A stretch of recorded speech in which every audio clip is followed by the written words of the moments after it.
Good morning. How are we doing back there with the switch? Okay.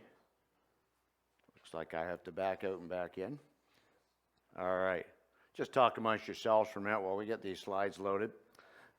And I drove up here from Exeter this morning. Anybody know where that is?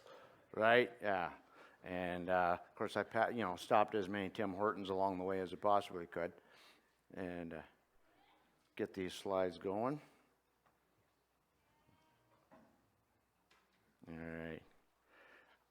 All right. Now I will give a little bit more of an introduction of our ministry in the next session.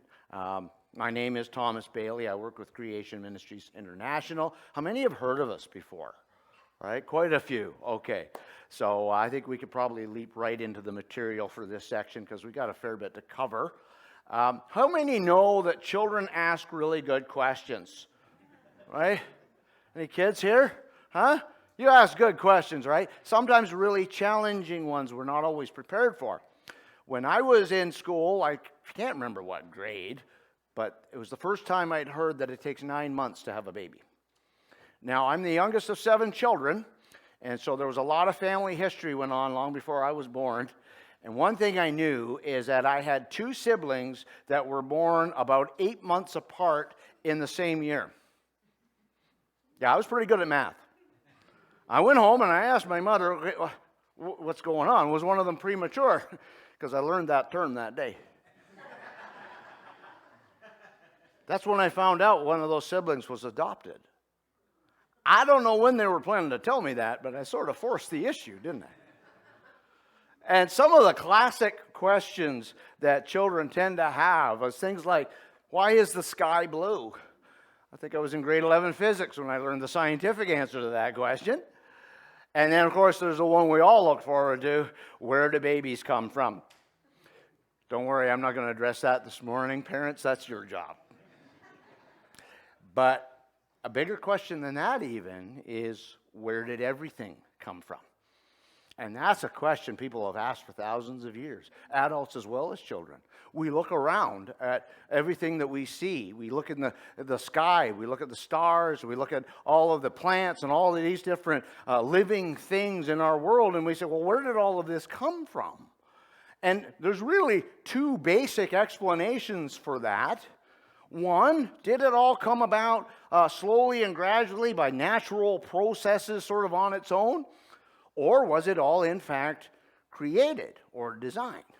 Now, there's some ideas that kind of try to combine those 2. We'll address that briefly. But it really comes down to one of those 2, right? Was it natural processes or was it created? Of course, being a Christian, I look to see what the Bible has to say about this. So if we go to Genesis 1, verse 11, it says, "And God said, let the earth sprout vegetation, plants yielding seed, and fruit trees bearing fruit, in which is their seed, each according to its kind on the earth. And it was so." We go further down to verse 21, and it says that God created the great sea creatures and every living creature that moves, with which the waters swarm, according to their kinds, and every winged bird according to its kind. Go to next verse, down to 25, "And God made the beasts of the earth according to their kinds, and the livestock according to their kinds, and everything that creeps on the ground according to its kind." Are you sensing a theme here? God is creating all of these different living things according to their kinds. And you go to verse 26, "Then God said, let us make man in our own image, after our likeness." Now, he's not using the same phrase here, because there's something special of the creation of human beings, right? We're made in God's own image. We're given dominion over all of those other living things. But it's still the same sort of idea that God creates all of these different types of living things according to their kind with seed in order that they can produce according to their kind. So dandelions make dandelions. Great Danes make Great Danes. Cows make cows, right? We get that. It's not one thing gradually turning into something else over time. Everything is created according to its kind, and that's what we observe in our world, isn't it? Now, even the famous atheist Richard Dawkins once said this. He said, "We have seen that living things are too improbable and too beautifully designed to have come into existence by chance. Now, please understand, Richard Dawkins does not believe in a creator or an intelligent designer. He doesn't believe the Bible. But what he's saying in this book is that everything looks as if it was designed, and then he proceeds to try to explain how that happened without a designer. Doesn't work very well. No, Richard Dawkins believes in evolution. And there are two basic definitions for evolution. Here's one that we can borrow from Gerald Kirkut. He once explained that evolution is the theory that all the living forms in the world have arisen from a single source, which itself came from an inorganic form.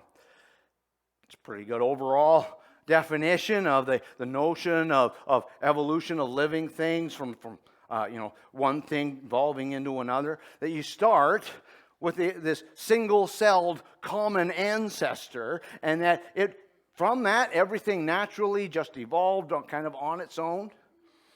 And this was an idea that was promoted heavily by a fellow named Charles Darwin. You remember? Anybody heard of him? Right? Now, he's not the first person to ever talk about this concept of evolution, but he popularized it back in the 19th century with a book on the origin of species. There's a long title there. And one of the things he talked about was something known as the evolutionary tree of life. The idea that long time ago, there was a single-celled common ancestor, some single-celled living thing. Nobody knows how that popped into existence without a designer or a God. But then the idea that over the course of time, that single-celled ancestor became gradually developed into other living things, plants and animals and fish and everything else without the need for God. And so I wonder if this idea has an effect at all on how people think about the world and about God. Does it affect anyone's faith, perhaps? Here's an interesting thing Frank Zindler said. He's a well-known atheist. He said this in a debate. He said, the most devastating thing, though, that biology did to Christianity was the discovery of biological evolution. Now that we know that Adam and Eve never were real people, the central myth of Christianity is destroyed. If there never was an Adam and Eve, there never was an original sin. If there never was an original sin, there is no need of salvation. If there's no need of salvation, there is no need of a Savior, and I submit that puts Jesus, historical or otherwise, into the ranks of the unemployed. See, he sort of gets some of the theology here. He gets the idea that if evolution is true, and he believes that, well, then you don't have a literal Adam and Eve, and therefore you don't have an explanation for original sin, no need of a Savior, and the gospel falls apart.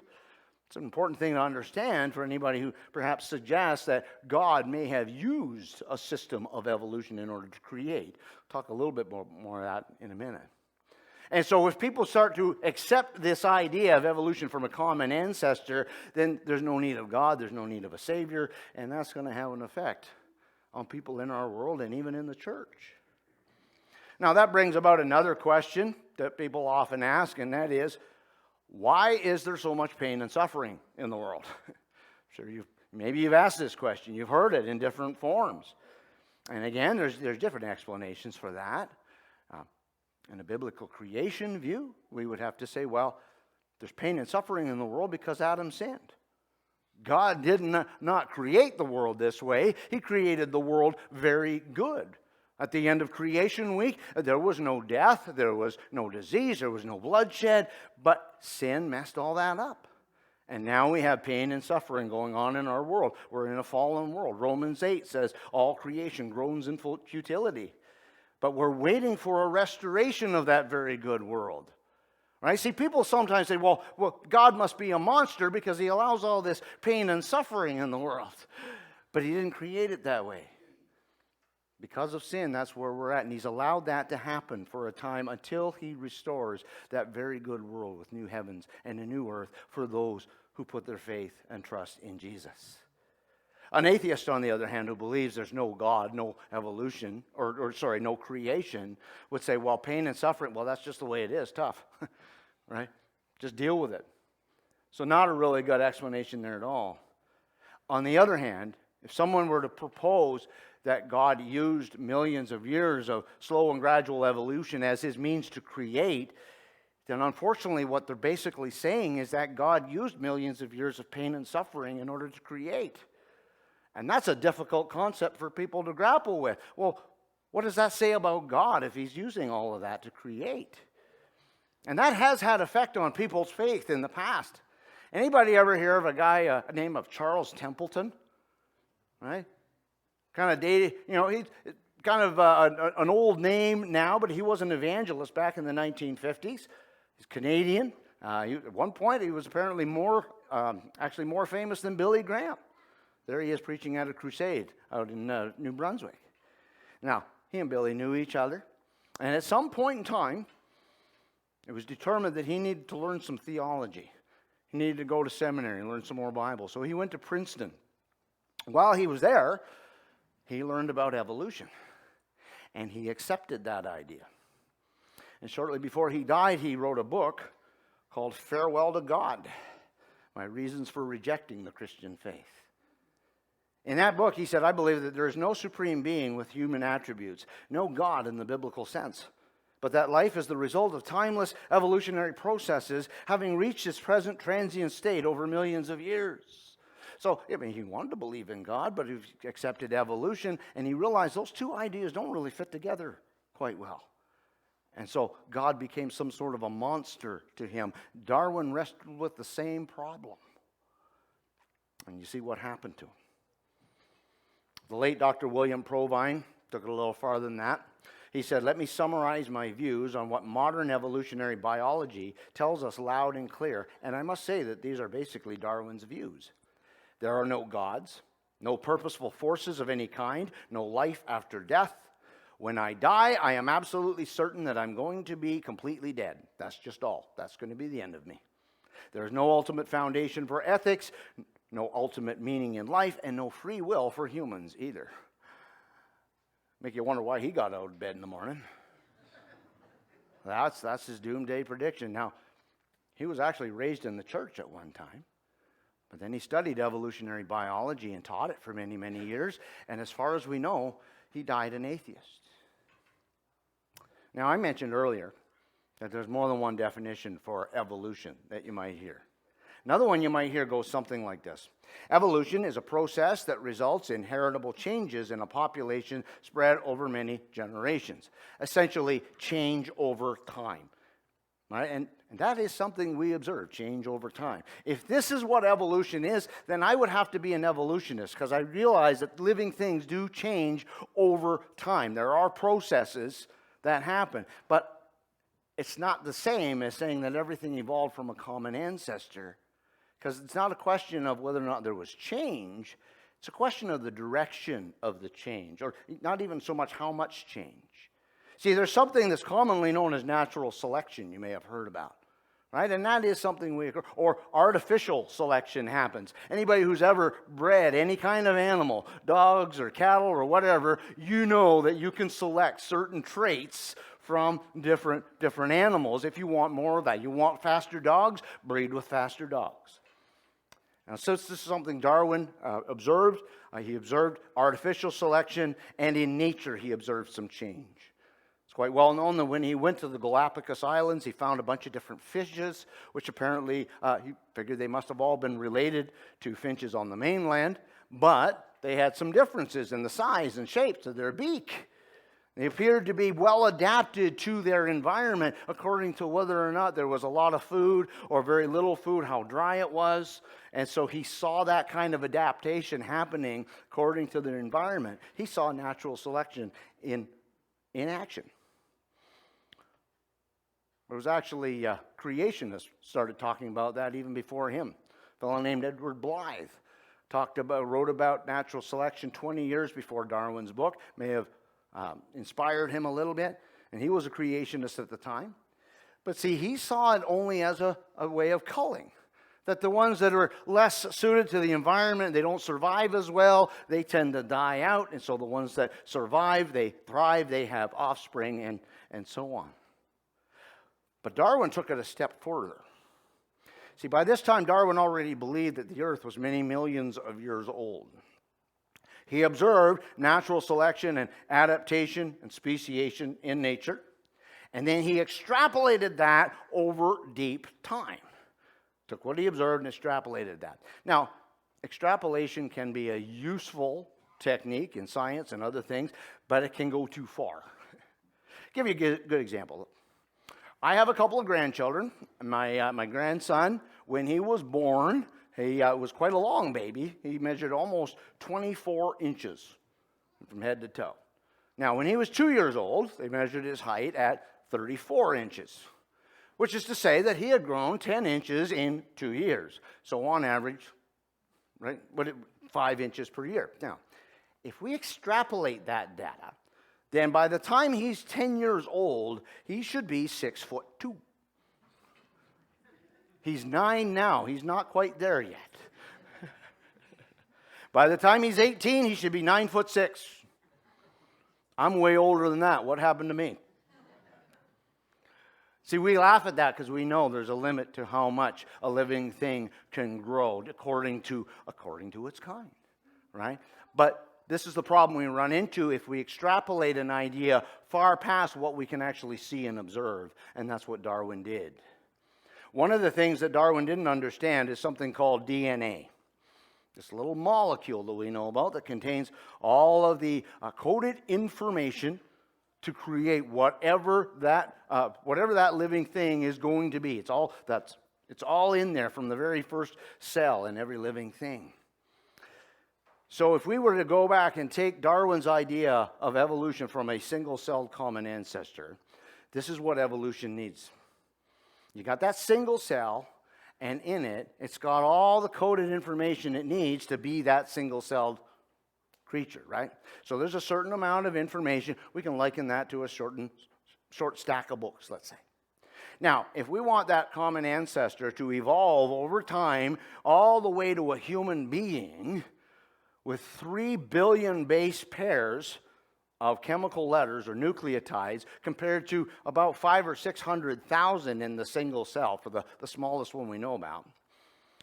Well, that's a lot of new information, right? Because you need new information to code for things like skin and hair and eyes and things that single cell doesn't have, right? So that's a whole lot of new information that has to be added somehow out of nowhere. The question is, can this idea of natural selection accomplish that?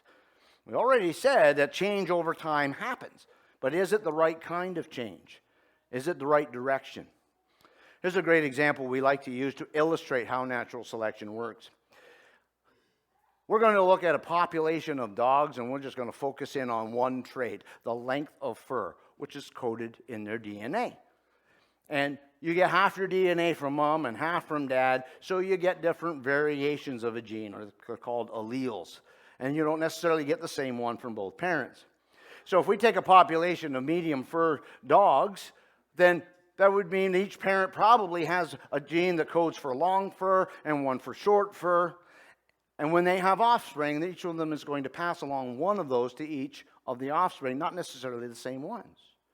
So what will happen is you'll get some of their offspring that receive the long-haired gene from one, the short-haired from the other, maybe vice versa, and they'll have medium-length fur.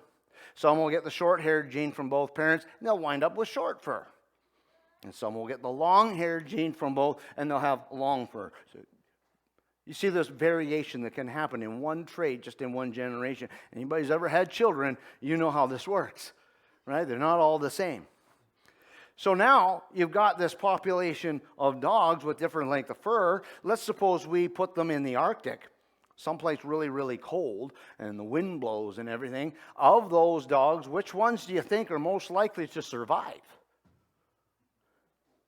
Right? Probably the ones with the long fur. In those conditions, the one with shorter fur are more likely to die out, and the long-haired dogs will survive, and that'll be what's left. So now what happens when they have offspring? What length of fur do you suppose they're going to have?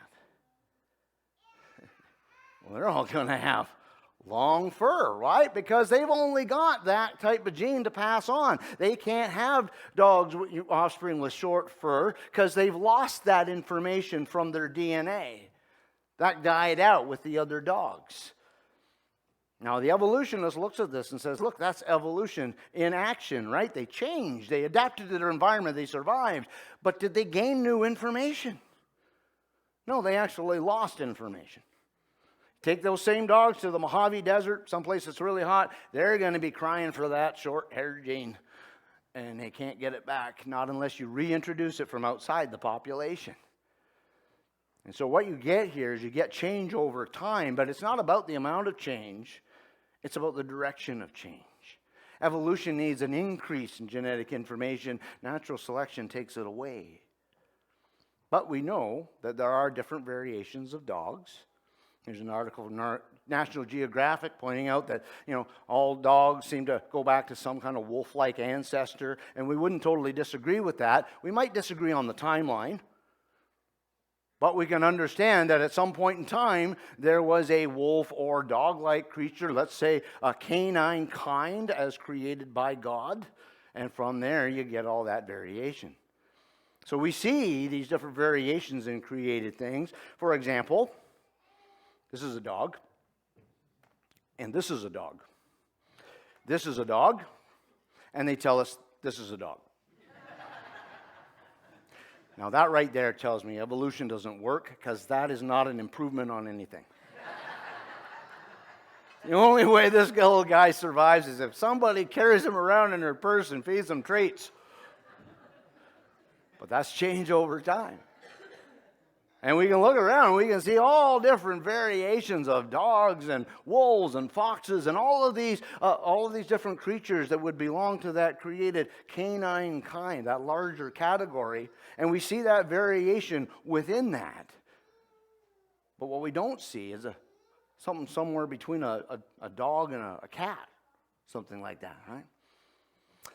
Zoologist Walter Fite put it this way. He said, the very name selection implies that you're choosing between two or more variants. So that means that the end result is extinction of one in favor of the other, like with those dogs we saw. He said natural selection never increases the number of variants, it only decreases them. So how does a mechanism that makes less and less end up making more and more? So that's not an adequate explanation for evolutionists at all. But it fits perfectly with biblical creation because God created according to their kinds. We see that variation within those kinds. I'll give you one more illustration of this. Let's say we start with a unicycle. Now it's got certain parts in it. It's got a wheel, it's got a seat and pedals and so on. Let's say we want to go from a unicycle to a bicycle. Now it's got some similar parts, right? But what do we need how much can we select from the unicycle to make the bicycle? Well, we can select some of those parts, but now we need a second wheel. We need handlebars. We need a chain and a sprocket. Those are things that aren't in the unicycle. We can't select enough from the unicycle to make the bicycle. Now, if we go a little farther, and let's say we want to go to a moped or a motorcycle of some kind, again, there's a few similar parts, but there's a whole lot of things there that we can't select from the bicycle. So you can't get more and more simply by selecting from from less than what was already there. Go back to that evolutionary tree of life idea. Some people have tried to say that creationists say that God created all living species as they are today and they've never changed. And so it would look more like a lawn than a tree. Well, we know that's not true. We know that there is change over time. And so if God created each kind of living thing according to its kind, probably created larger groupings like genera or families, if you know something about your biology. And there's variation within those. So we do see that variation, but it doesn't mean that a single-celled ancestor evolved into everything else. So we see all that variation in the world, but again, apple trees make apple trees. Frogs make frogs. Now somebody could be thinking, well, okay, what about mutations, right? We hear about mutations in our DNA, and if we all get enough mutations, we can all be superheroes. Right? That's the stuff of comic books. Mutation happens, suddenly I can fly or something. Well, that doesn't really work that way. But mutations are a thing. Basically, mutations in our DNA are copying errors. We have all of these chemical letters or nucleotides in our DNA. That's where the coded information comes from to create all these living things. And as cells divide, the DNA gets copied, but copying mistakes happen. There's mechanisms to prevent a number of them, but some of them still happen. So you might get one letter substituted in for another one. You might get two letters turned around backwards, things like that. And eventually, these accumulate over time. So what would happen is, let's say I take a simple text like this. Once upon a time, there was a little girl named Goldilocks. Pretty simple text, right? Suppose I put that on a piece of paper and I hand it to one of you and I say, I want you to make a copy of that on another piece of paper and then hand the copy to the next person, not the original. And then the next person takes the one they receive, makes a copy, and always handing on the most recent copy, right? What do you suppose is going to happen over time? You ever play the telephone game? Right? It's going to likely change over time, right? Copying mistakes are going to happen over time. So after a while, we might get something like, once upon Tim, there was a whittle grill named Oldie Glocks. Just copying errors. We can still sort of understand it, but you get the idea of how the meaning starts to deteriorate. So if we take that same text now and we pass that around to thousands, millions, or billions of people, eventually we're going to get the works of Shakespeare. No. But that's what evolutionists would like us to believe. You get enough mutations over time, you're going to get something bigger and more complex and somehow better than the original. But that's not how mutations work. Occasionally you get a beneficial mutation, but they're few and far between. Now, never mind the works of Shakespeare. Dawkins again said this. He said, there is enough information capacity in a single human cell to store the Encyclopedia Britannica, all 30 volumes of it, 3 or 4 times over. Now, for you young people, an encyclopedia, it's this big set of books we have with all that, way before Google, okay? Lots of information in one place. But if you took that and ran it through a computer program that's intended to make a copying error every so often, eventually you're going to get something you can't even read. So it's change, but it's change in the wrong direction. Now, there are something called beneficial mutations. For example, when Darwin visited the island of Madeira, he saw there were some beetles there that didn't have any wings. Basically, what had happened was a mutation occurred that caused some beetles on the island to be unable to grow wings. Now, Madeira is a windy island, so beetles would fly up in the air, they get swept out into the ocean, and they're done. And so the wingless beetles, because they couldn't fly up into the air, they didn't get swept into the ocean, so they became a dominant population on that island. Now, the evolutionist says, look at that. That's change. They adapted. They survived. Did they gain any new information? No. They lost information. Now, it happened to be a benefit in that particular circumstances, but normally not having wings for a beetle is not a good deal. And so the beneficial mutations we see tend to be beneficial only in certain circumstances. Another great example is antibiotic resistance in bacteria. You've probably heard about this one. This is a picture of Helicobacter pylori. That's the bacteria that causes stomach ulcers. And what happens is there's an enzyme in the bacteria that when it is in the presence of an antibiotic, the antibiotic will then stick to that enzyme, turn it into a poison, and kills the bacteria. Now, once in a while, a bacteria comes along that has a mutation that causes it to be unable to produce that enzyme. So when the antibiotic comes along, there's nothing to stick to. Doesn't turn into a poison, and the bacteria survives. Now, the evolutionist says, look, that's evolution. But did it gain any new information? It lost information. And it's beneficial in that circumstance, but normally not having that enzyme is not a good deal. And even these beneficial mutations that tend to be destructive, they tend to take information away, they're few and far between. Years ago, a fellow by the name of J.B.S. Haldane came up with something that's known as Haldane's dilemma. He said, let's suppose you have a population of 100,000 apes or ape-like creatures 10 million years ago, further back than anybody has ever suggested that apes began evolving into humans. Now, let's suppose 2 of those apes are born with the same beneficial mutation, a male and a female. And there's something comes along that wipes out the whole population except those 2 apes because they have that beneficial mutation. Great. Now, in order for that to really be carried on in the population, it has to take over a whole population. So let's suppose those 2 apes now, they're able to somehow reproduce that whole population of 100,000 apes in 1 generation, which would be about 20 years. An implausible thing, but you'll see why in a minute. So now you've got a generation of apes that have a new mutation. After 10 million years, if this happened every 20 years over and over and over again, you would have about 500,000 generations, so 500,000 new beneficial mutations in that population. Well, that sounds pretty good, but if you're trying to get from an ape-like creature to a human, well, that only equates to about 0.02% of the human genome. Nowhere near enough. Now, maybe you've heard the notion that, chimps and human DNA is only 1 or 2% difference. It's actually a lot different than that.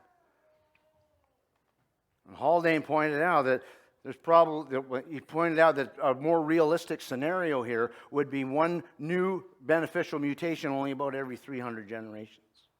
So the point of this is to show that there's really hadn't been anywhere close to enough time for an ape-like creature to slowly evolve into a human being over even all through evolutionary time. And so that method fails as well. But the mutations still occur.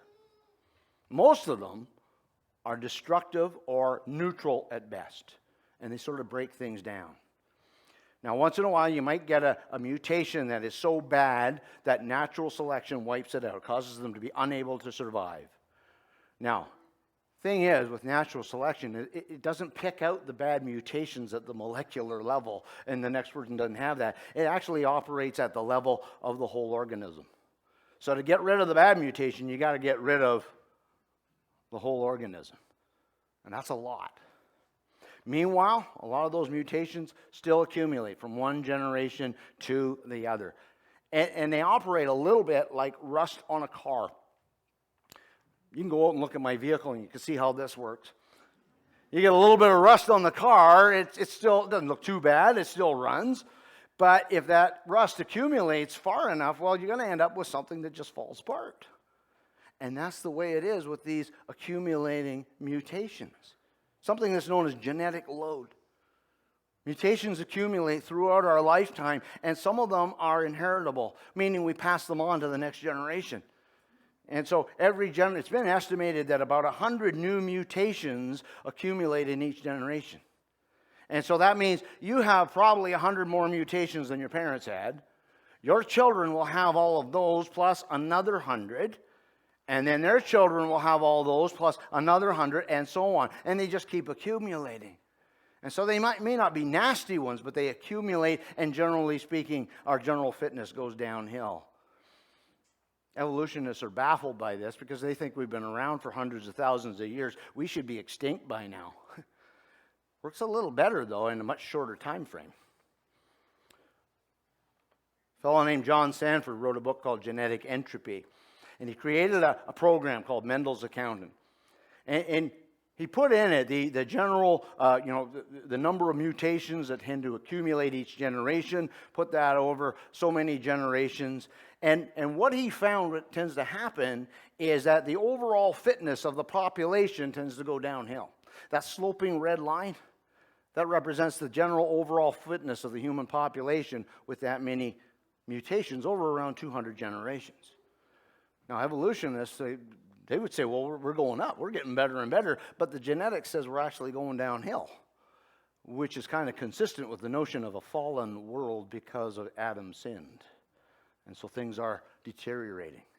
Now, Sanford got some information from another source. He went to the Bible, and he looked at the lifespans of some of the early patriarchs. You remember the early ones? They lived hundreds and hundreds of years. And he tracked that from Noah, who lived 950 years. His son Shem lived 600 years, and so on. And he tracked those lineages along with other, lifespans that we know of since then, again, over approximately the same amount of time. And it's interesting that those lifespans tend to slope downward in about the same way.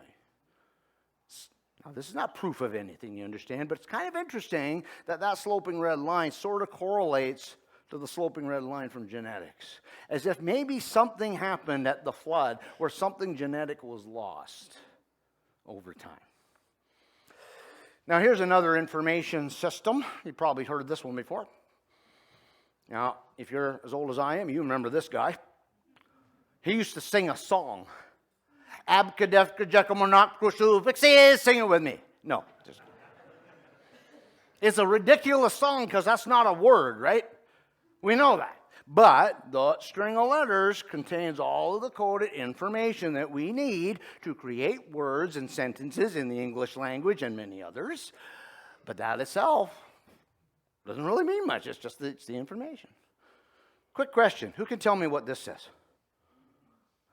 Anybody? Okay, how about this one? Who can tell me what that is? I took some paint.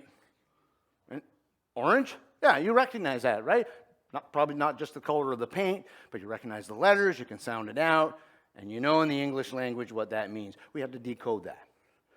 Okay, go back to this one. Who can tell me what that is?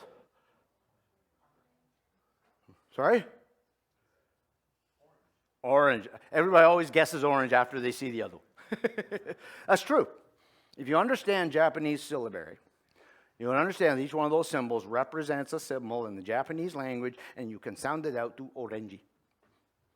Orange. But you wouldn't know that unless you know what those symbols represent and how to sound it out and what the meaning of the word is. Right? So how much information was there in the paint or in the ink in the typewriter or anything else that we might use to write? How much information is in that material? None. There's something that's coded in the letters, isn't there? Now, this applies to living things, too, to DNA. Karl Popper posed this. He said, what makes the origin of life and of the genetic code a disturbing riddle is this. The genetic code is without any biological function unless it is translated. But the machinery by which the cell, which is the only one we know, translates the code consists of at least 50 macromolecular components, which are then cells coded in the DNA. Thus, the code cannot be translated except by using certain products of its translation. Let me translate that. Your DNA contains all the coded instructions to make you into you, to whatever it is. But in order for the DNA to work, that information has to be translated by these little micromolecular machines that translate the code. However, you need information coded in the DNA to make those little machines that decode the DNA that make you see the problem? That can't possibly happen by random chance. It all has to be there right from the start, as if it was designed. Expert on information Werner Gett wrote this. He said, a code system is always the result of a mental process. It requires an intelligent origin or inventor, kind of like Shakespeare or Goldilocks. It should be emphasized that matter as such is unable to generate any code. There is no known law of physics, no known law of nature, no known process, and no known sequence of events which can cause information to originate by itself in matter. And yet that's what you need in order for evolution to occur from a single living cell out of nowhere. Now, astrobiologist Paul Davies, oddly enough, said something similar. He said, how did stupid atoms spontaneously write their own software? Nobody knows. He said there is no known law of physics able to create information from nothing. Now understand, Paul Davies doesn't believe in an intelligent designer or a creator. He believes that everything came about randomly out of nothing, but he's admitting nobody has any idea how that's even possible. Back to Gett. He said all experiences indicate that a thinking being voluntarily exercising his own free will, cognition, and creativity is required. Can you imagine the magnitude of a thinking being, the intelligence needed to create DNA? I want to show you a quick little video that illustrates a little bit of what goes on in your cells on a regular basis. So,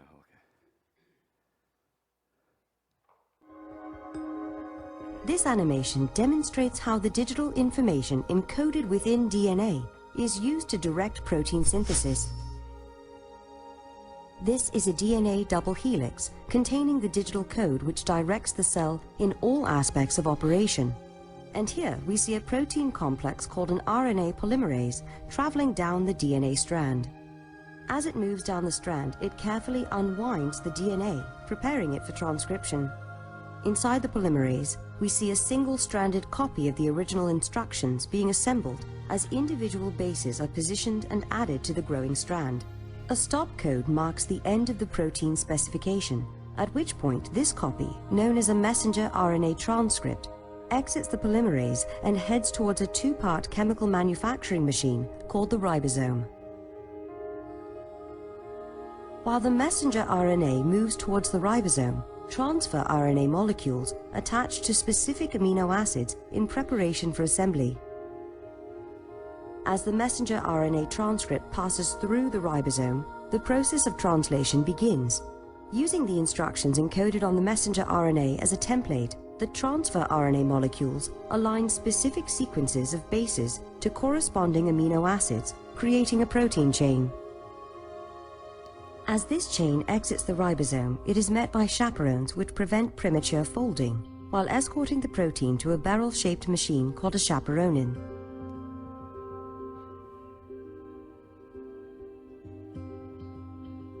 This machine helps fold the protein into the precise shape required to perform its function. Although it is unclear how the chaperonin achieves this, we do know that accurate folding is essential in order for the protein to accomplish its intended function.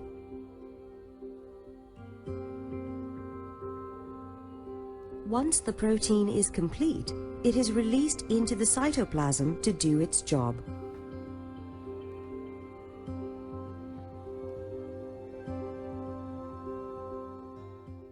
Isn't evolution amazing? I think when we see something like that, we can agree with the psalmist who said, "For you formed my inward parts. You knitted me together in my mother's womb. I praise you, for I am fearfully and wonderfully made," right from the first cell. How about Romans 1:20? "For his invisible attributes, namely his eternal power and divine nature, have been clearly perceived ever since the creation of the world and the things that have been made, so they are without excuse." Nearly 2,000 years ago, the Apostle Paul is saying that ever since creation, we've been able to look around at creation itself, at living things, and be able to understand that there is a God. How much more so today? Everything we know about the cosmos, everything we know about DNA and cells and all of that wonderful coded and intricate information, how much more are we without excuse for understanding there is a God who created this? And yet, unfortunately, many people refuse to see it. Now, we've gone through a lot of information. I'm sure you all remember it, right? No, we are an information ministry, and I'll talk more about that in the next session. We want to equip you with information that you can use later on. I don't expect you to remember everything from this session long term, but some of the resources we have available that get into this topic are Evolution's Achilles Heels, has chapters on DNA and on natural selection and things of that nature, how biology supports what the Bible tells us about creation. Don Batten did a great DVD called Creatures Do Change, but it's not evolution, explaining a little more thoroughly how the change we see in living creatures does happen, but it's not evolution. It fits within a biblical creation model. I mentioned John Sanford and genetic entropy and all those accumulated mutations. You can read more about that in his book if you want to dig into that further. And another wonderful DVD from Dr. Robert Carter is The High-Tech Cell, looking at other aspects of the intricacy of DNA and how it codes in 4 different dimensions simultaneously. That's pretty amazing. Jonathan Sarfati wrote a book called By Design, looking at the incredible design in all living things. And of course, we have one of our core resources is called the Creation Answers book, which I'll mention again in the next session. Answers over 60 of the most asked questions that people have about creation, about Genesis, includes things to do with biology as well as many other topics. And we also have a magazine called Creation Magazines. Anybody here already get that one? Some of you maybe. Right? Again, I'll talk about that a little more in the next session, but it's a magazine we put out every 3 months, and it looks at cutting-edge science from a biblical creation perspective. And it always includes articles on the incredible design and living things and glorifies God. Now, of course, I'll mention this again in the next session. We have a website as well. Lots of free information available at creation.com. All right. I'm going to end it there and let you mull those things over in your mind. And I think, are we doing anything else right now? I think we're just going to stop here. We're going to take a break. Why don't we maybe I'll do a quick prayer and then we'll stop. Heavenly Father, we thank you so much for you revealing yourself in all of creation and how you've revealed yourself in your written word, but most especially how you've revealed yourself in your own Son, Jesus, who came into our world to save us from the consequences of our sin. We thank you, Lord, for your grace and your salvation, and we ask that you would equip us going forward. In Jesus' name, amen.